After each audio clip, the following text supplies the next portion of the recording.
भारत और फ्रांस का रिश्ता इतना मजबूत है कि दोनों देश एक दूसरे के साथ हर स्थिति में खड़े रहते हैं। लेकिन अब एक ऐसी खबर सामने आई है जिसके बाद आप ये कह सकते हैं कि फ्रांस भारत के नक्शे कदम पर चल रहा है और वो दिखा रहा है कि वो ही भारत का सच्चा मित्र देश है।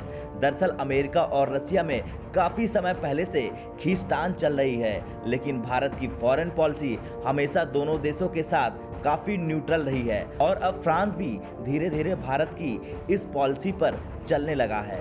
और इस बात की पुष्टि ऐसे होती है कि फ्रांस के राष्ट्रपति मैक्रोन ने कहा कि रूस पर प्रतिबंध लगाने वाली पॉलिसी बिल्कुल काम नहीं कर रही है, इसीलिए अब हमें डायलॉग पर ध्यान देना चाहिए और यूरोपीय यूनियन को रूस पर अपने स्टैंड को एक बार फिर जांचना चाहिए।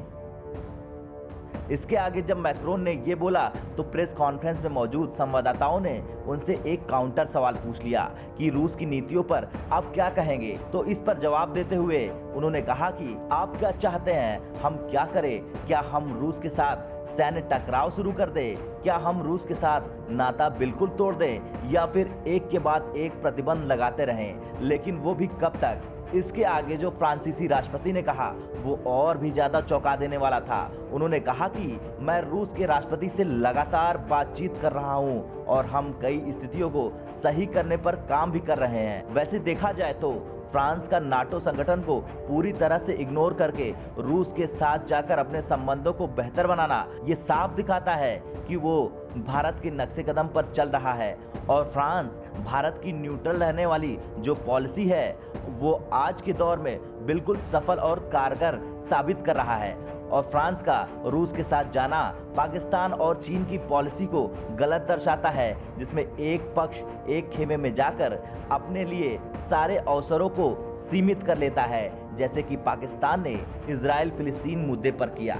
खैर, सबसे पहले तुर्की ने रूस के साथ हाथ मिलाया और अमेरिका को इजराइल मुद्दे पर चौंका दिया, लेकिन अब नाटो के ताकतवर देश फ्रांस ने भी रूस के साथ धीरे धीरे संबंध बेहतर बनाने की कोशिश की है और इसमें वो पूरी तरह जुट गया है। शायद यही वजह है कि फ्रांस ने नाटो में इस साल की फंडिंग को बढ़ाने में असहमति जताई थी। इसका मतलब साफ है कि फ्रांस अपने देश को शक्तिशाली बनाने के लिए रूस के साथ संबंध सुधारने पर जोर दे रहा है। ब्यूरो रिपोर्ट, भारत तक।